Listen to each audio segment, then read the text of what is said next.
Welcome to All About Art. My name is Alexandra, and I'm an art historian, curator, and writer. Within this podcast, topics relating to art history, cultural policy, the art sector, as well as a large range of other art-related topics will be covered. Conducting critical discussions, having entertaining exchanges, or just enjoying some relaxing chats, All About Art is where you'll find it all. Join me in exploring and developing cultural discourse.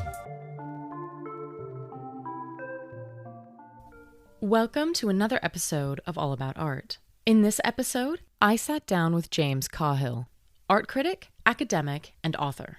James published his debut novel in 2022, titled Tiepolo Blue, in which art historian Dawn is captivated by the Venetian master Giovanni Battista Tiepolo's blue skies.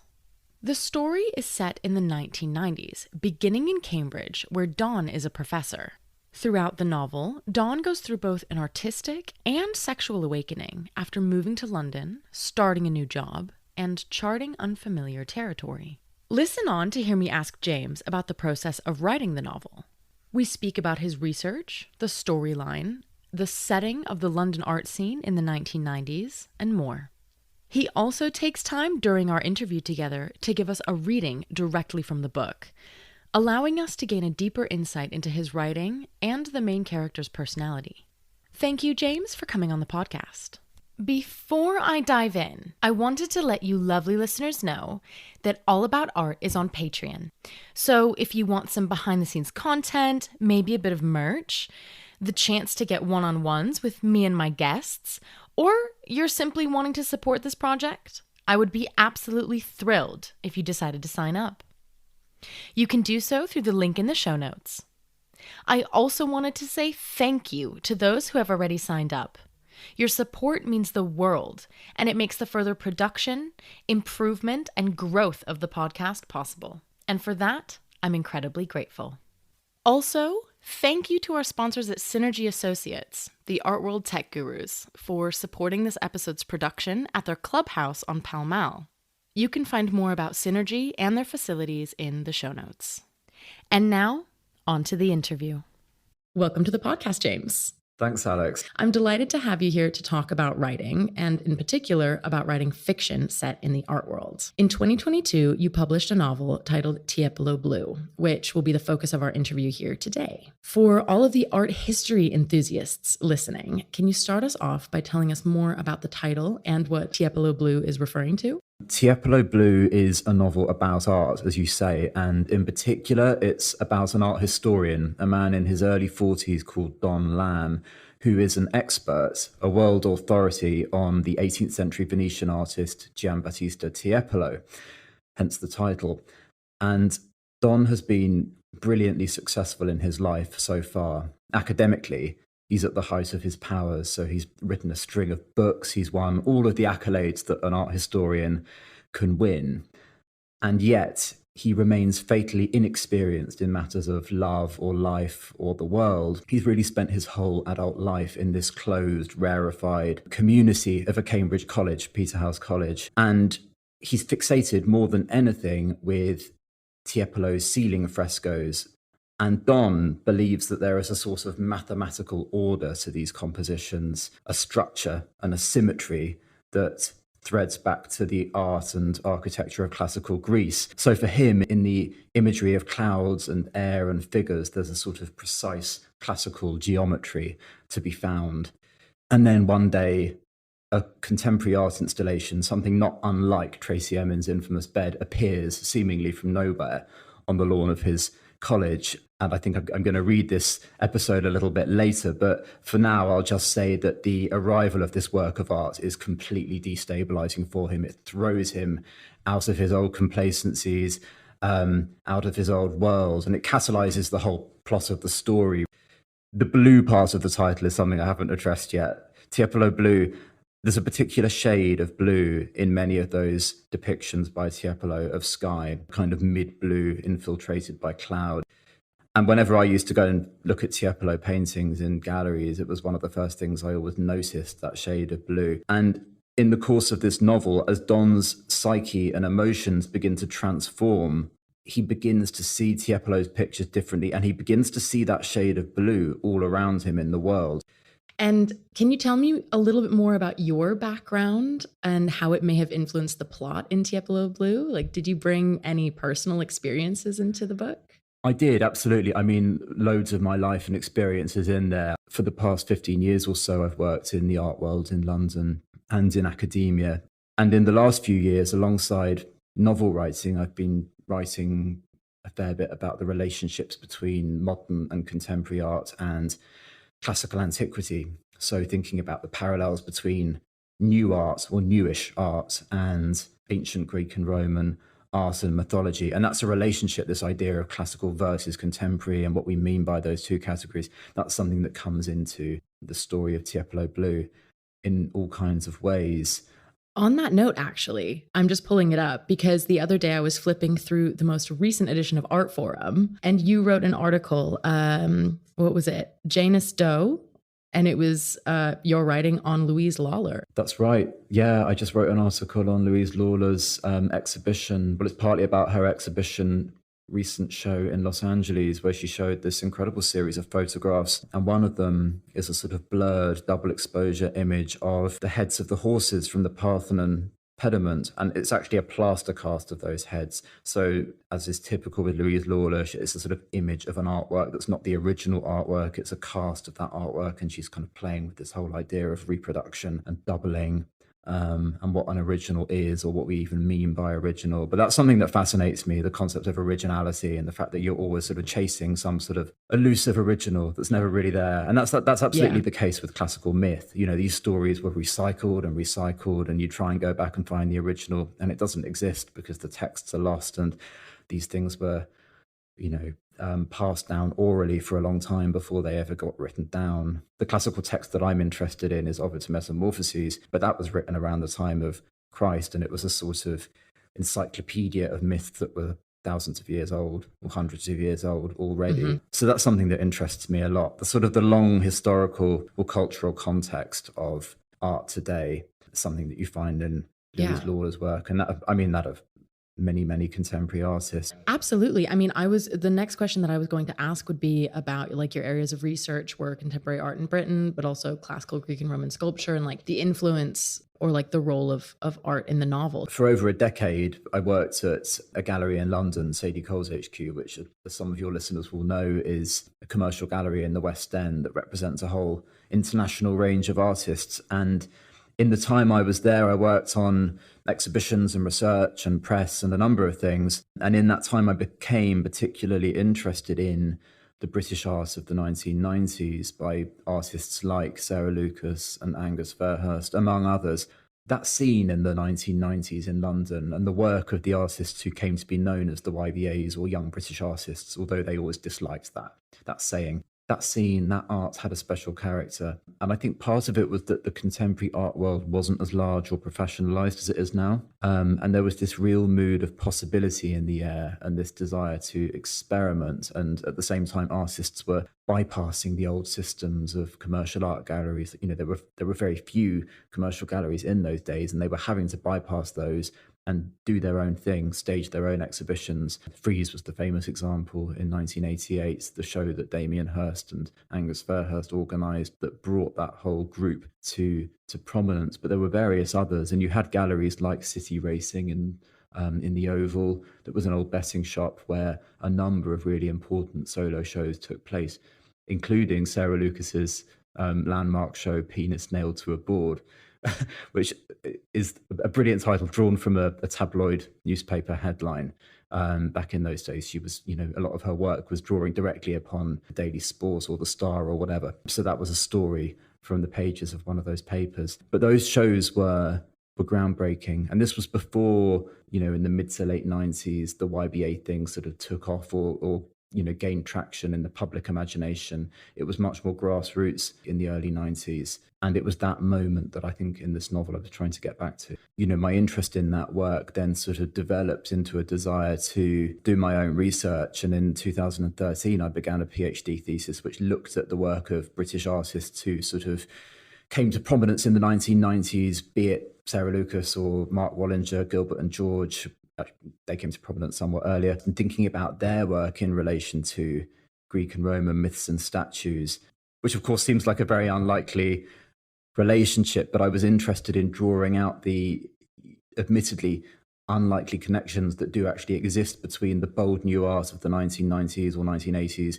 and then the supposedly fustier, dustier stuff of classical antiquity. So now that you've told me a bit about your professional background and your research, what about the more personal side of things, your personal life? How has that influenced the fiction that you've written? In all kinds of ways. Some probably that I couldn't even detect or name, because that's what novel writing's like. It sort of absorbs things from your memory and your past and your personality that you're not always even aware of. But what I could say certainly is that my early childhood in Dulwich was important. When I was small, we lived in that part of South London, and my memory of that area, in particular the parks in that area, Brockwell Park, Dulwich Park, gave rise to the setting of the majority of the novel, because South London, and particularly Dulwich, is where Don moves to after he's been sort of expelled from Cambridge and takes up the role of director of the small museum, this small place packed with art treasures that perhaps looks a little bit like Dulwich Picture Gallery, although it wasn't really meant to be. Oh, I was definitely making that connection. Well, you see, the thing there is I couldn't have two small museums in the same part of London. So, of course, in a way, it has supplanted Dulwich Picture Gallery in the story, but actually it's very much its own place. It doesn't resemble it that closely once you get inside. It's much more cluttered and old-fashioned, actually. I think there's a line somewhere in the story that says it's a bit like a museum that hasn't changed since the 19th century. It's this kind of Kunstkammer collection of paintings and statues and fragments of old classical statues. So it's quite old-fashioned in that way. So the geography, the atmosphere of Dulwich came into the novel. And the thing to be aware of is that Dulwich becomes, in a strange way, like Don's Venice. So Venice is present all the way through Tiepolo Blue, although none of the novel is actually set there. But it's very much present as both a historical reality and as a imaginative creation. So on the one hand, it's the place where Tiepolo lived and worked, and it's very much the focus of Don's intellectual yearnings and inquiries. But on the other hand, Venice is this kind of mirage. It's something that existed in his head before he ever went there. And when he moves to South London, Dulwich, in a peculiar way, becomes a sort of double of Venice. I mean, you have these quite Gothic elements in the architecture in Dulwich and the green expanses of the parks, which are a little bit like lagoons, or could be seen as being like that. The Lido in Brockwell Park, the open-air swimming pool, which becomes a sort of second Lido. And in all these ways, the story is patterned a little bit upon Thomas Mann's Death in Venice. There's this idea again of a man who has been kind of strictured by his identity and imprisoned by his own success, going away to another place. And in the case of Thomas Mann's Aschenbach, it's Venice. In the case of Don Lamb, it's Dulwich in South London, but Dulwich is a sort of proxy Venice for him. The South London setting comes from my own past. But then if I move a little bit forward in my life to when I was a teenager, aged around 17, the discovery of the gay scene in London was an important formative moment for me. It was that moment, I think, of seeing something internal, something barely expressed, even to myself, let alone other people, seeing that suddenly reflected in the world in this very exciting way. And there's a moment in the story where Don, who has by this time met a young artist called Ben, this young guy who's part of the sort of new generation of artists emerging from Goldsmiths College, Ben has taken Don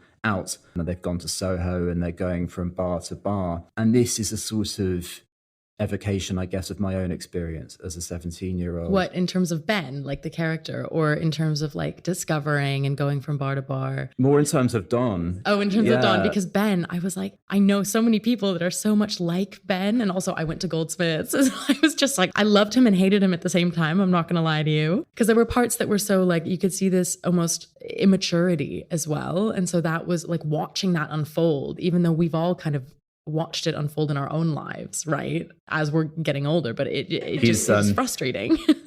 Ben is like a lot of young artists. He's quite into himself, but he's also curious. He's curious about the world and he's curious about Don. Actually, he's more open-minded than a lot of people would be about Don, who I think some readers have found so objectionable. And he is a frustrating, rigid, prickly, difficult character. I wanted him to be that. Early on in the story, the point is that he changes and breaks out to some extent of his old persona. I'm not sure anyone can entirely leave behind their past and their past self, but the story is about his attempt to do that.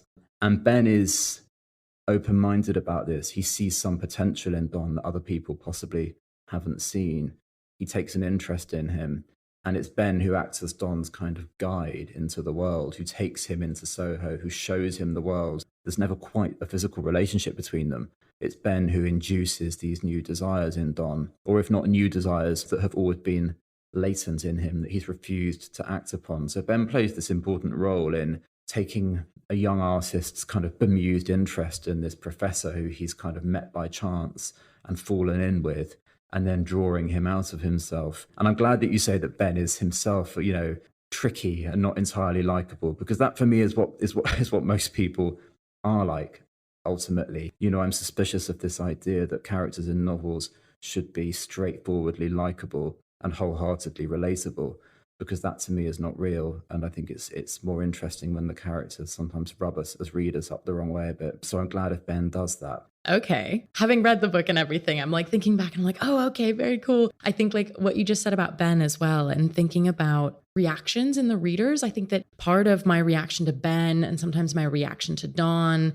and definitely my reaction to Val and like my anxiety around Val was very much about or thinking about myself as well. Because I think that a lot of what Dawn was experiencing in terms of like sometimes feeling a little bit like the outsider in those moments when he's sitting in the pub and when he's just chain smoking and drinking and he's listening to these younger artists talk about their work. And, after his reaction to Sickbed, which we're going to get into a little bit later on in the episode, I think that it made me reflect a little bit on why is that making me feel a little bit uncomfortable? Or why do I relate to Dawn in this way? Or why is it annoying me that Dawn did this? I think that like, as is with art, and the reason why I love literature and writing so much, and why I think it's so interesting to combine the two is because both the visual arts as well as writing has this incredible ability to make us self-reflect and be a little bit more introspective about why we feel certain feelings. And I think that in general is a way that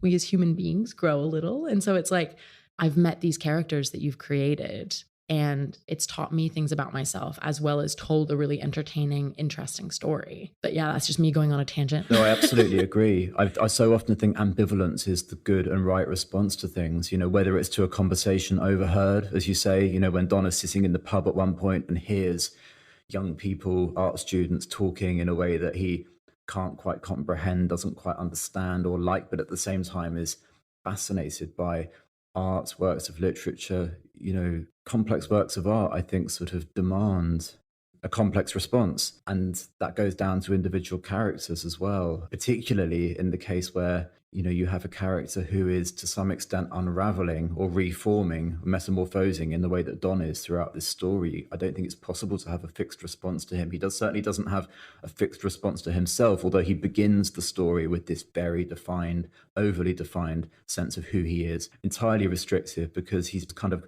crystallized into the role of the great art historian. And there's a moment early in the story where that older, much more socially adroit mentor figure, Val, makes a speech on Don's behalf, sort of listing the roll of honors of Don's career and mentioning all the books that Don has written and the awards that he's won. And it's meant to be like a sort of exaggeration, a caricature of a kind of glitteringly successful academic career. And Don, as I say, he's been imprisoned ultimately by that success because that's become his role in a way that he can't see beyond. And this Cambridge college that he lives in, which is, I think, about the smallest Cambridge college anyway, has become a sort of trap in his mid-40s that he can't see outside of. But I do think with him, there's always the germ of some different, wilder existence. Even early on, it's why he has such a visceral reaction to the work of art when he sees it. Somebody perhaps more secure in their notions, in their life, in their sense of self, would have raised an eyebrow and complained and moved on. But the fact that it affects him and destabilizes him in the way it does, I was just going to say again, I think that a sort of a mixed and ambivalent response is so often the right one. I'm glad in a way if people aren't quite sure if they like the novel or the characters. Certainly, I liked the novel because I sometimes didn't like the characters. Right. I think that if a novel doesn't make me feel something, I mean, that's such a simplistic way of boiling it down, but like sometimes I've read some books that are incredibly popular and all of that, and they have a really good story, and it might have some ups and downs, but if I'm not gripping the book and then when I close it, I think, what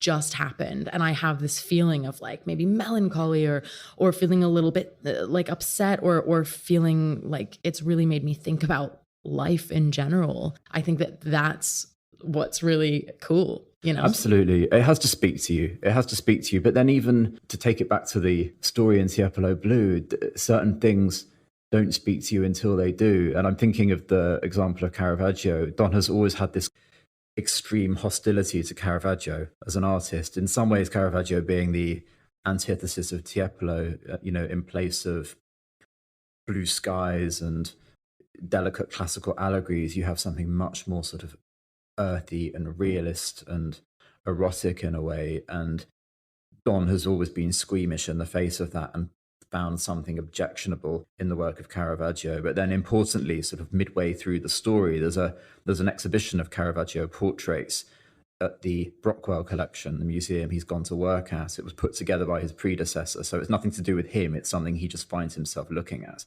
And he has this moment of epiphany where he realizes that everything he disliked in Caravaggio is precisely the point.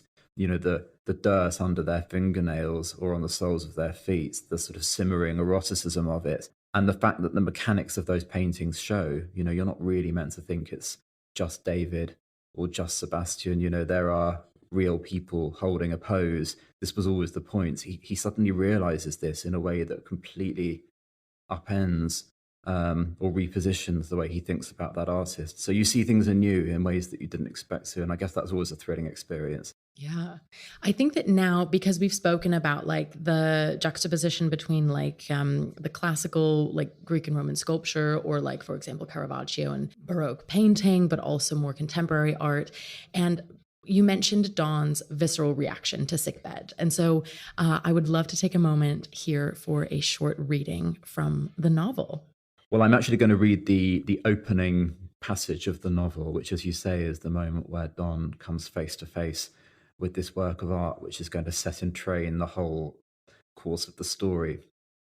It's late September and a new term. Don Lamb has spent the afternoon in Jesus College Library, reading letters from the 18th century. It has been raining. The air is still damp, but as he cycles back to Peterhouse, the sun comes out and catches the world off guard. The paths and trees of Christ's pieces look naked in its glare. The houses across the park glow like bronze. It's one of those moments when summer and autumn creep into one another, each uncertain of its territory. The breeze is mild, like liquid, and the trees, still in full leaf, quiver and bristle. Slowing to a stop, Don screws up his eyes. The sky is breaking. A rush of exhilaration passes over him, mixed with sadness. It's inexplicable. He knows what the term will bring. His life isn't checkered by surprises or excitements, and yet he can't explain the feeling. There is a smell of wet nature in the air, a leafy, muddy, mulchy aroma, underscored by something dank. He pedals along the path, slowly, like a man less busy than himself, crossing islands of shadow. Cambridge is still quiet from the long summer break, but students are beginning to return. Two of them are suddenly in his way, young men absorbed in animated talk, walking towards him, their faces enlarged by mirth. Their words reach him as blunt fragments of sound. With a swivel of his handlebars, he veers off the path.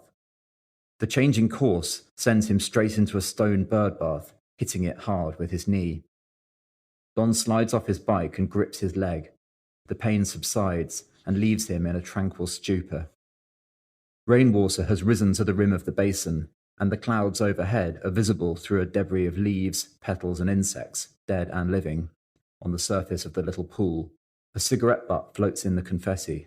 The edge of his face is there too in the water, a slice of brow and cheekbone and one dark eye. Steering the bike around a coil of dog shit, he kicks one leg across the saddle and cycles past the bus station into the benign heart of Cambridge.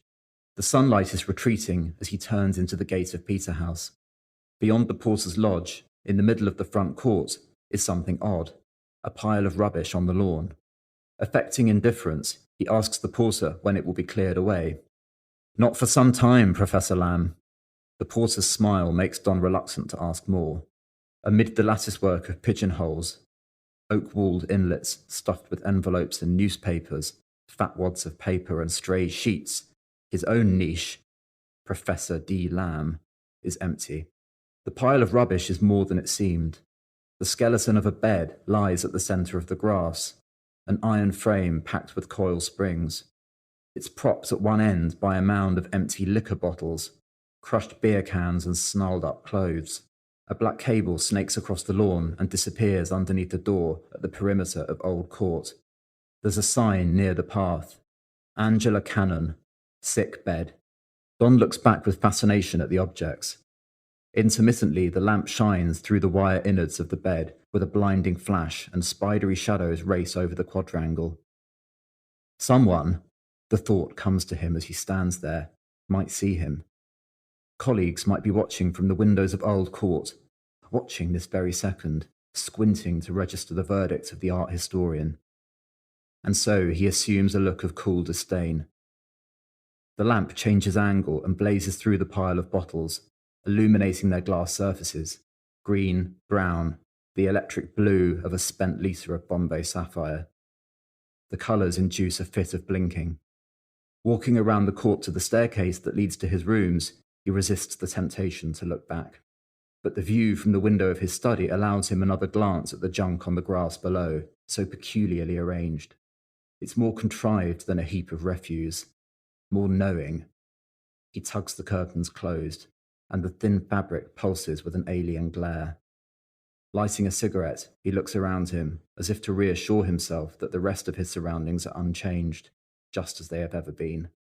Thank you so much for that reading. Those were the first couple of pages, and I very distinctly remember reading those. You mentioned earlier that the artwork that you have brought in, so Sickbed, this artwork that you've basically conceptualized for the book, that you have taken inspiration from Tracey Emin. Can you talk just a tiny bit more about that?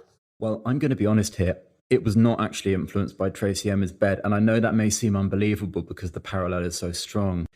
And of course, it's not like that wasn't in my mind. I was thinking about other things besides, including actually the work of Sarah Lucas. There's a installation by her from, I think it's around 2005, called Time to Plant Tears, which is a sculpture made up of a bed frame and some breeze blocks. And then I developed it into something quite different. Again, it has all these other elements, the sort of, the flashing lights and the clothes and these different sort of found objects. So, the analogy with Tracey Emin's bed is unavoidable. And in some ways, this is picking up on the sort of cultural impact that had in a smaller way in terms of its kind of impact on this one man as he confronts it.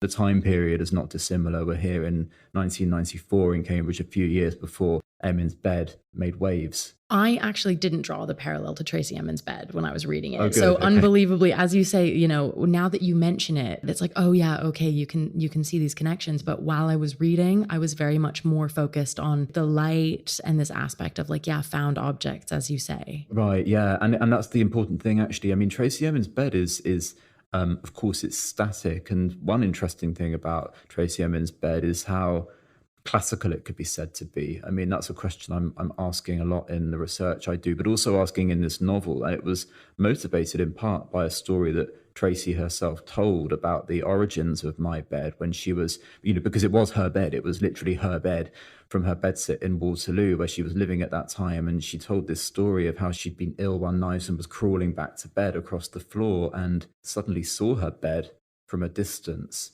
illuminated through the window, and was struck, she said, by how classical it looked. It suddenly had this kind of sculptural quality, like, Bernini carved marble. Or I actually don't even know the English word for this, but Faltenwurf in German. It's the way that the folds are in sculpture or in painting, a fabric. Right, absolutely. And the sort of complexity of those folds and the feeling that it was an artwork suddenly rather than just her bed. And I'm fascinated by that moment of transformation and what it means for something so ordinary and so desultory and so abject to suddenly be a work of art. It's something I'm asking the whole way through this novel, particularly later on, where just the world around Don takes on the quality of a work of art. And the whole distinction between art and life begins to sort of erode for him in a way that's very liberating.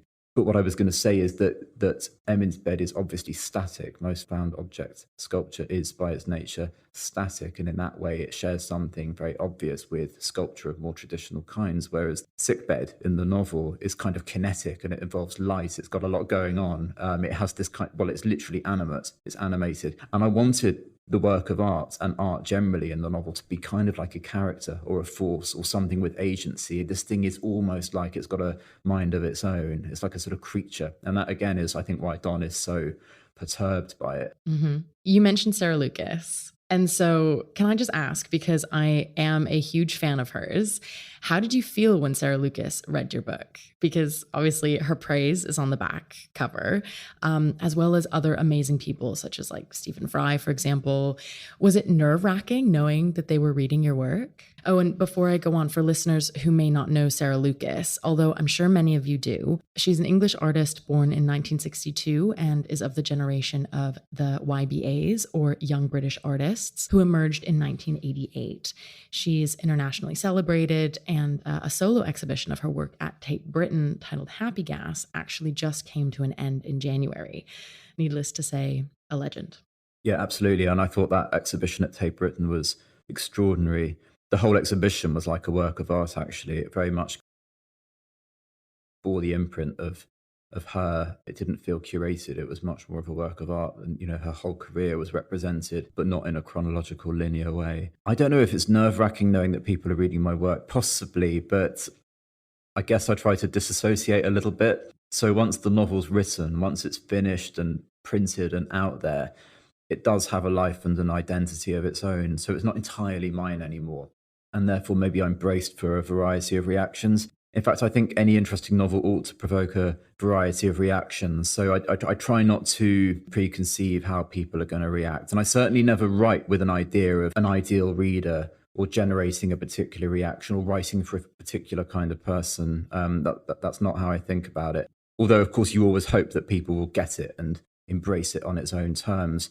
And of course, I was thrilled when Sarah Lucas read the book, and many others actually, to know that it's resonated with somebody. And she mentioned that it had resonated with a particular time in her life, that time being the sort of 1990s moment when she and her generation of artists came of age. That moment remains very special and singular in the recent history of art in Britain and further afield. I've heard it said, and I think this is true, that nothing quite the same has come along to match that. I mean, it was of its 1990s moment, and the art world since then has changed immeasurably and become much more globalized and much bigger, just different. And so that 1990s moment, particularly as it recedes in time and is now already 3 decades away. Oh my God, stop. It's not I was born in the 1990s. I'm still in my 20s.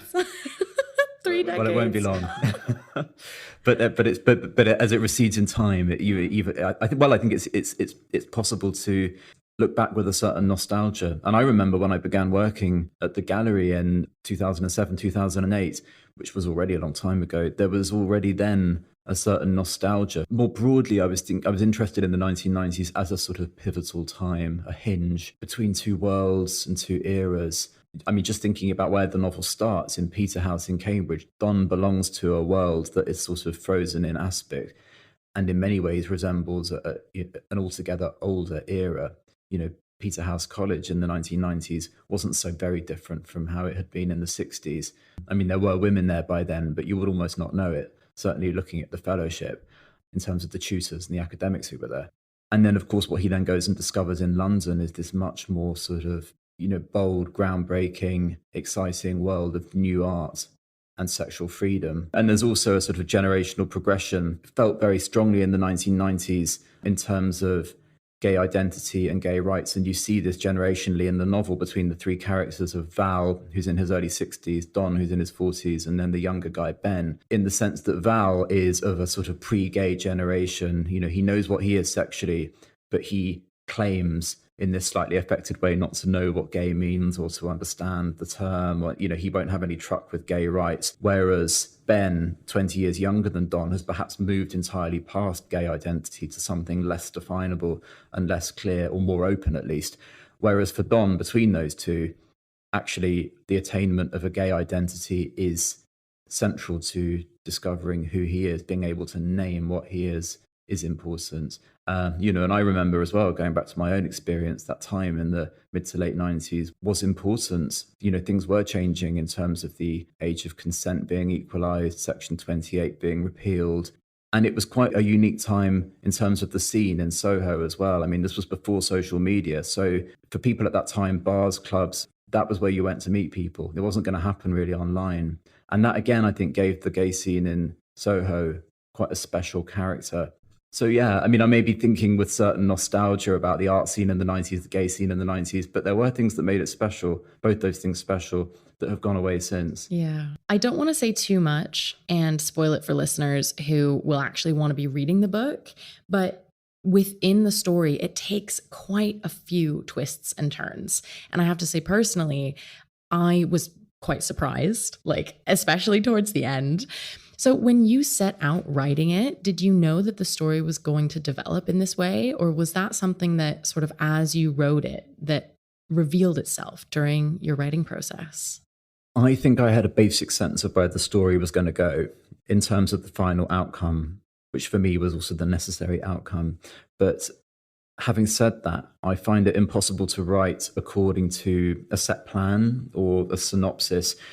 Things have to change as the novel takes shape. Characters have to evolve, events change, events disappear completely sometimes. And I think it's essential for there to be that dynamism. Otherwise, the process of creating stops being creative. And I think there would be a deadness about the final product. But I think often the design in these things comes about a little bit by accident, and you can back project and think, well, that was very well constructed, but these things actually come about more intuitively than that very often, in a way. And I think that you can't be too architectural about the thing in advance. Designing in advance for me doesn't work because it shuts down the possibilities. I'm going to switch the next two questions because I do want to ask you about the publishing process, but I think that right now it would be a good time to ask you about your writing process because we're kind of on that topic. Did you have a wall of sticky notes and you put it all and it's this scene goes there and that scene goes there? Did you have it all in a notebook or was it something completely different? It was probably more disorganized than that. And I guess it was also slower than you would imagine in my case, because I was writing this novel for the main part while I was working. So it would be in the hours before work or at lunchtime, or just whenever I could grab half an hour.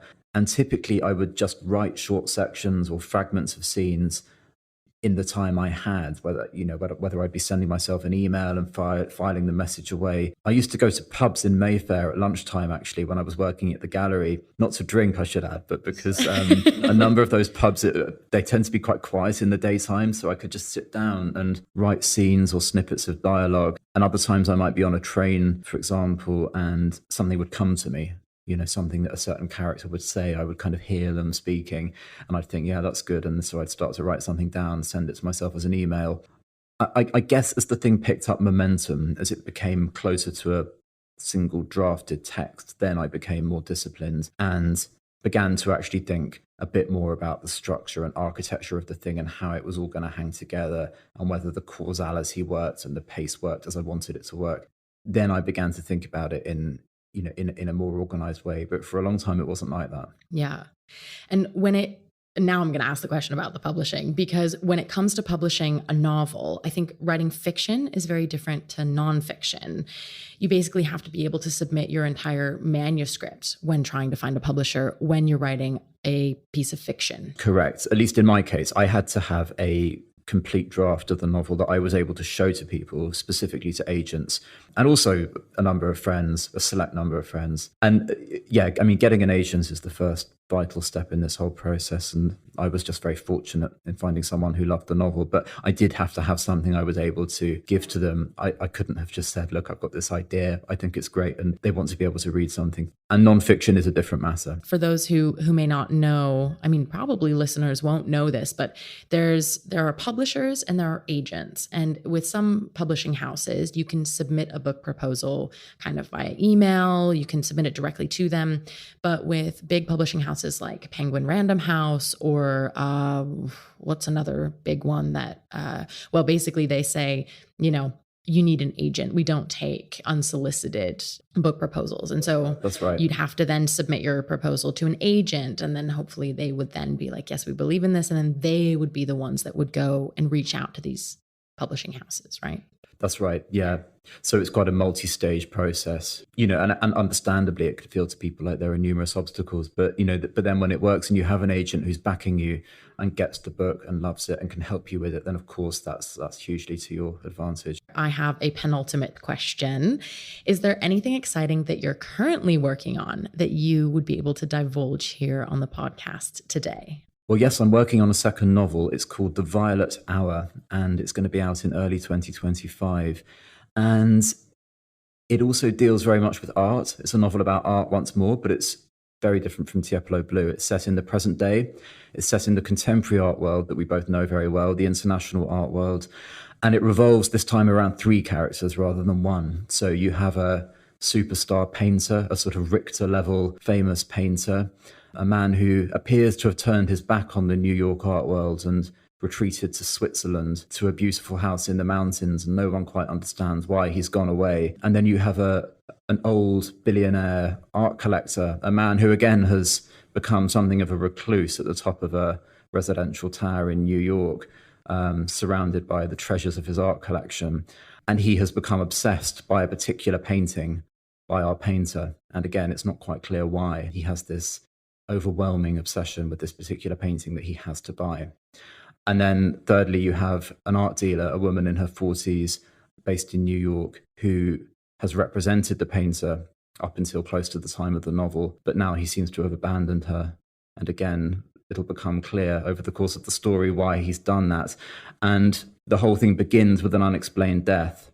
It's evening in London, the violet hour in London, and a young man falls from the balcony of a tower to his death. And over the course of the story, we'll come to understand how this unexplained event is actually delicately sort of threaded together with the lives and memories and desires of all of the other characters. I would describe it as Succession meets the film Sunset Boulevard meets Frieze Art Fair. Stop it. I need to contain my excitement. I'm sitting here and I'm just beaming and getting really excited. Oh my goodness. I am so excited for 2025. I'll be reading that one. So finally, to conclude the episode, a fun question that I love to ask all of my guests.